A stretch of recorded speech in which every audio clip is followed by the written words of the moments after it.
Jag kan erkänna att jag kanske var lite förhastad när jag sa i Madame Web-recensionen att jag redan på förhand hatade den här filmen.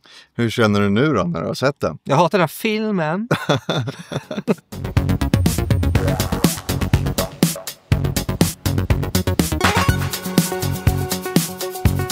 I rollen som Kraven the Hunter ser vi Aaron Taylor Johnson. Hämnd och jakt står på menyn i ytterligare ett försök från Sony att locka publik. Jag skulle inte vilja påstå att det är synd om Sony att de har försökt så mycket som de har försökt under de senaste åren för att locka publik till deras filmer utan Spider-Man. Det är för att de ska behålla Spider-Man. Rättigheterna. Ja. Men också, alltså jag menar, det är ju ändå investeringar jag gjorde i den här filmerna. Alltså jag menar, man förväntar sig ju någon form av return on investment. Och det bästa exemplet vi har på return on investment, det är ju egentligen Venom 1. Den gick ju faktiskt väldigt bra. Och det är ju mest för att Venom är liksom Spider-Mans fiende. Men utan Spider-Man, alltså vad har man egentligen? Det är folk som försöker sitta liksom inne på sin kammare och uppfinna någonting nytt. Men som egentligen inte kommer fungera.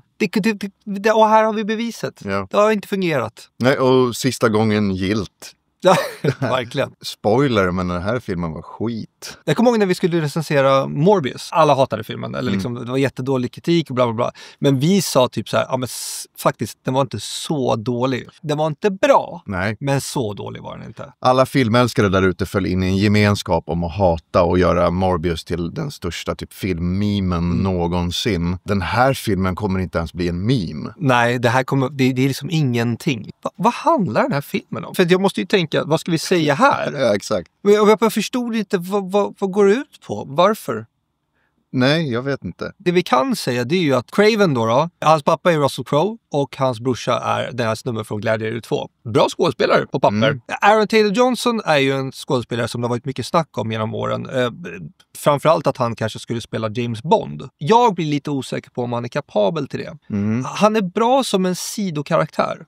Typ som när vi såg Nosferatu.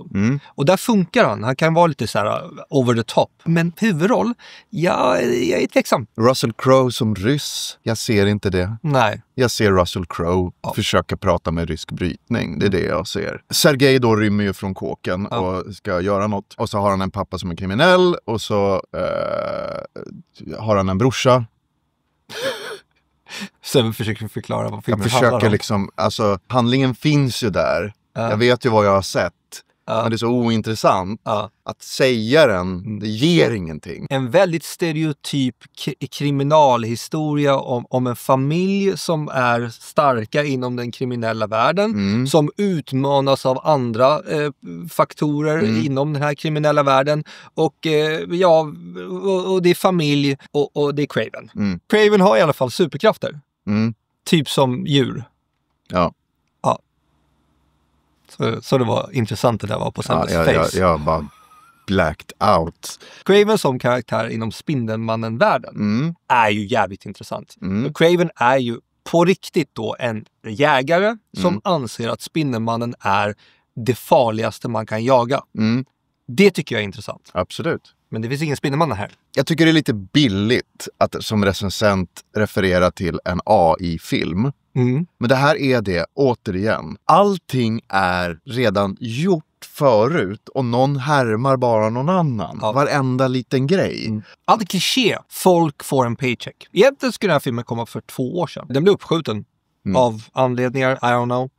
Och nu är den här liksom. Några som inte får pengar i filmvärlden längre, det är de som håller på med CGI. För de här har inte fått pengar. Nej. För de har verkligen totalt skitit i att göra sitt jobb. Ja, för att det här är, än en gång kommer vi tillbaka till AI. Ja. Det är som att säga AI, please make a sequence with a lion man that jumps around and slices people's necks. Yeah! And this is it. Han rör sig för övrigt väldigt likt Morbius. Så att det är typ samma grej. Alltså rent superhjältemässigt. Så att det är så här, inte ens där är det någonting nytt. Jag vill inte gå in och nitpicka, för då skulle vi sitta här hela tiden. Så att jag gör inte det faktiskt. Men jag kan säga så här att allt fungerar inte. Allt fungerar inte. Ingenting fungerar. Och jag är samtidigt så här, den är inte så dålig att den blir underhållande heller, som Madame Web mer eller mindre var. Den garvar jag åt. Jag nämnde ju i Madame Web att den var väldigt dubbad. Här är det också dubbat ibland. Ja. Inte lika hemskt, nej. Men det märks när de lägger exposition när folk vänder ryggen. Det är liksom, where are we going now? I'm gonna show you something really important. För de har glömt att spela in vissa scener. Så de spelar in det när folks munnar inte rör sig. Eller så är det så här, typ någon kollar på det i efterhand och bara så här, but this doesn't make any sense. Ja. Så här, vi måste spela in en replik här för att få det att make sense. Ja. Ingen av de här filmerna är en rekommendation för att alla är skräp. Och nu, jag tror att det faktiskt är officiellt. Det här SPOMS. Det är det som är förkortningen. Sony Pictures Universe Marvel Cinematic någonting så här. Bullshit. Without Spider-Man Universe. Jag tror det officiellt är dött nu. Dött har det varit länge. Jo, men alltså nu, är det så här, nu har någon läst liksom psalmen. Ja, okej. Liksom. Blommorna är lagda liksom. Blommorna är lagda. På kistan. Hej då! Hej. Vi kommer inte sakna dig. Men när det gäller superhjältefilmer så har vi ju faktiskt någonting nytt att se fram emot. James Gunn har ju tagit över DCU. Kommer han släppa sin Superman-film. Pepp. Eller lite pepp. Det är vi. Ja, jag är väldigt pepp. Men medan vi sitter och väntar på den filmen så får ni väldigt gärna trycka på prenumerera på vår kanal. Och tack för att ni tittade. Vi ser fram emot att snacka mer film med er framöver. Spams.